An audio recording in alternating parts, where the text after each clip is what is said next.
As desigualdades enfrentadas por mulheres pretas no mercado de trabalho brasileiro são profundas e estruturais, refletindo séculos de exclusão social, econômica e política.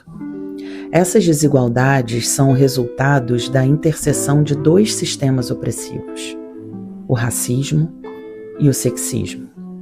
Ser mulher em uma sociedade patriarcal já impõe inúmeros desafios.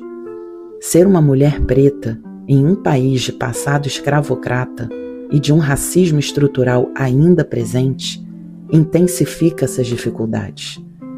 A presença das mulheres negras no mercado de trabalho é muitas vezes marcada por subempregos, baixos salários, falta de oportunidades de crescimento e discriminação velada ou explícita.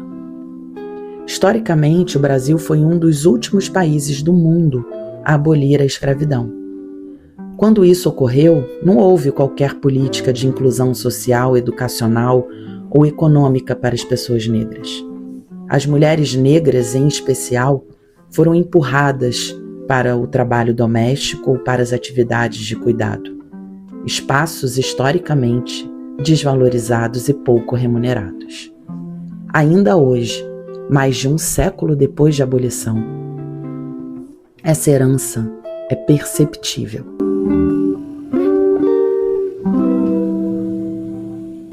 Não dá para falar sobre equidade de gênero sem olhar para a questão racial.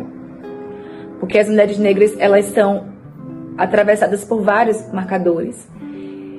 E como sinaliza Angela Davis, quando a gente fala sobre gênero, a gente precisa falar sobre raça. E olhar mesmo para essa pauta como uma pauta interseccional. Então, é preciso olhar que as mulheres negras sempre foram silenciadas na sociedade, tanto pelo movimento feminista, quanto mesmo nas estruturas atuais, inclusive nas empresas, né? Então, é preciso que essas máscaras de silêncio sejam quebradas, como nos ensina a Greta Quilomba, para que ciclos de opressões, tanto na sociedade quanto no mercado de trabalho, sejam realmente quebrados e para que a gente possa construir uma sociedade nova, onde as mulheres negras tenham mais oportunidade de crescimento, de ascensão e novas formas de bem viver, né? Já que as mulheres negras não têm acesso a uma vida digna. Então é preciso construir oportunidades para que elas consigam ter minimamente uma vida digna, tanto laboral, tanto no trabalho, quanto na sociedade brasileira. Olha, gente, racismo é racismo, tá? Estrutural não, racismo é racismo. A estrutura não é racista, as pessoas são racistas. Eu acho que eles deveriam olhar um pouquinho para o lado, porque a gente nega aquilo que a gente não conhece. O que a gente não conhece é muito mais fácil negar, porque não sei o que estou passando, né? Não sei o que estou passando. Mas quem passa na pele todos os dias, eu duvido que negue. O racismo é tão perverso que impacta e afeta a vida das pessoas negras em níveis desproporcionais. E não seria diferente no âmbito do trabalho. As mulheres negras estão na base da pirâmide da sociedade e no mundo corporativo, infelizmente, continuam também na base, porque são as que menos recebem, são as que recebem os menores salários. Mesmo quando elas têm uma escolaridade que está acima das demais pessoas, elas continuam recebendo menos. E esse é um resultado, é um impacto negativo do racismo. A negação faz parte da estrutura racista brasileira e aí a nossa subjetividade está muito prontinha para que a gente negue que pratica o racismo, né? E que isso não seja intencional, de que isso tem a ver com a permanência dos privilégios, né, de quem pratica o racismo. Então, eu acho que é para fazer o exercício contrário. É isso, é doloroso.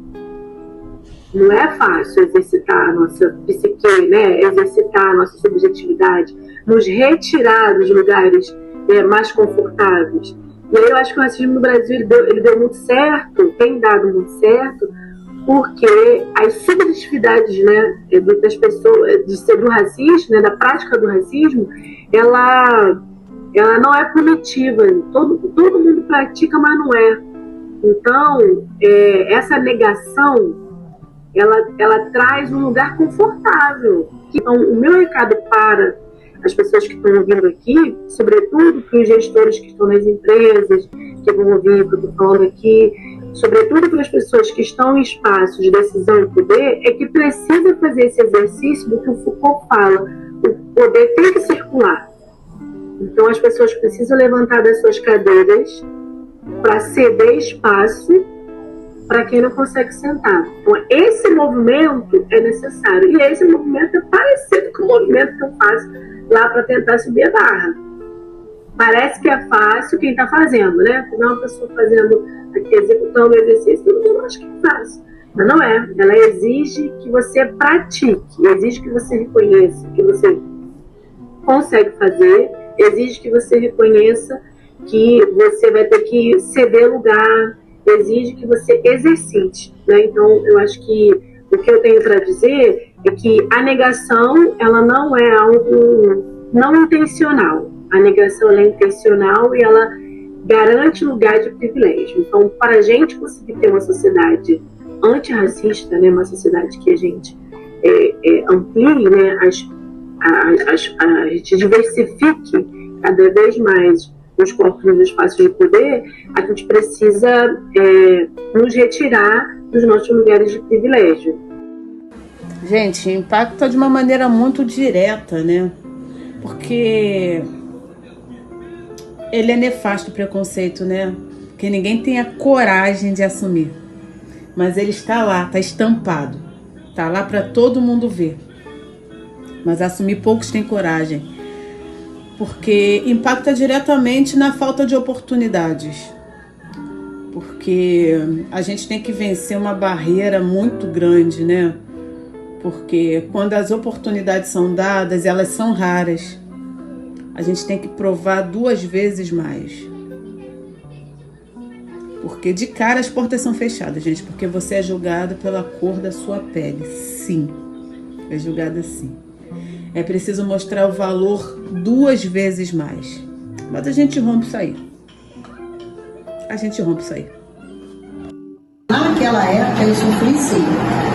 Racismo, preconceito por gênero, né? Porque eu entrei numa época, eu entrei no banco numa época onde o ambiente era extremamente masculino. Inclusive eu fui questionada, como é que você chegou até aqui? Olha o absurdo da pergunta que o meu gerente, que no caso o diretor na época fez para mim.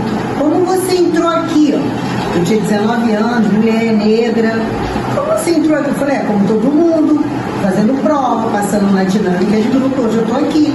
Então, assim, hoje eu entendo que aquilo já foi um racismo, aquela postura já foi uma postura racista, né?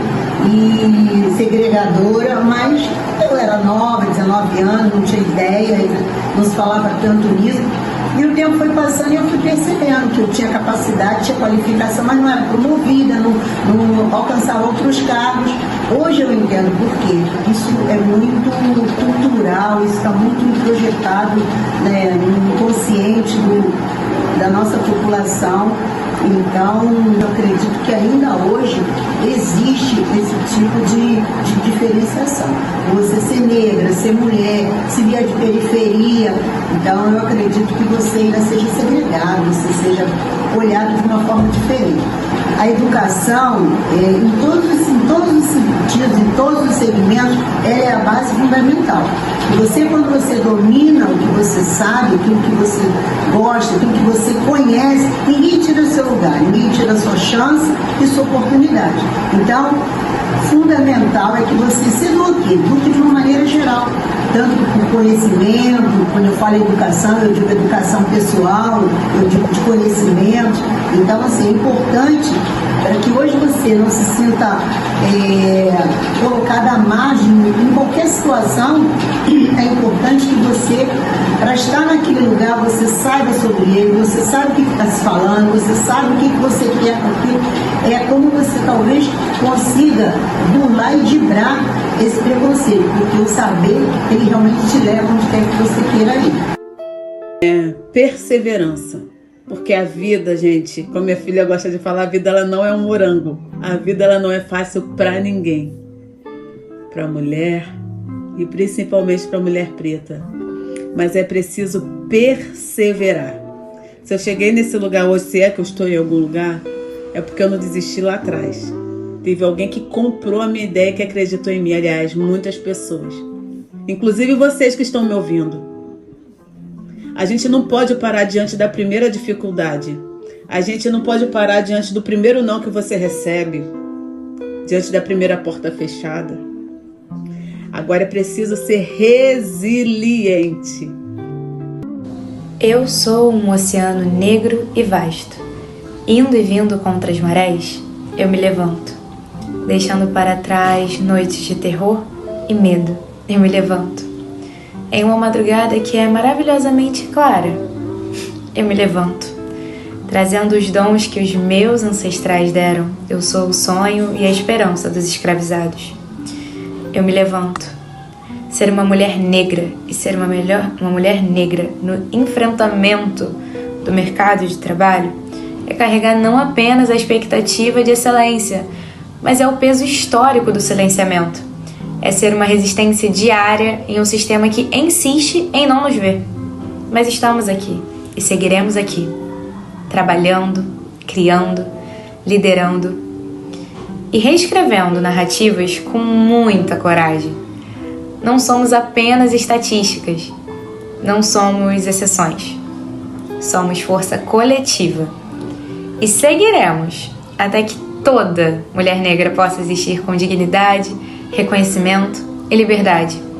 Porque não há justiça social sem o reconhecimento das mulheres negras, que por tanto tempo, por muito tempo, foram deixadas à margem, mas que nunca, jamais deixaram de lutar. Nós seguimos e nós levantamos.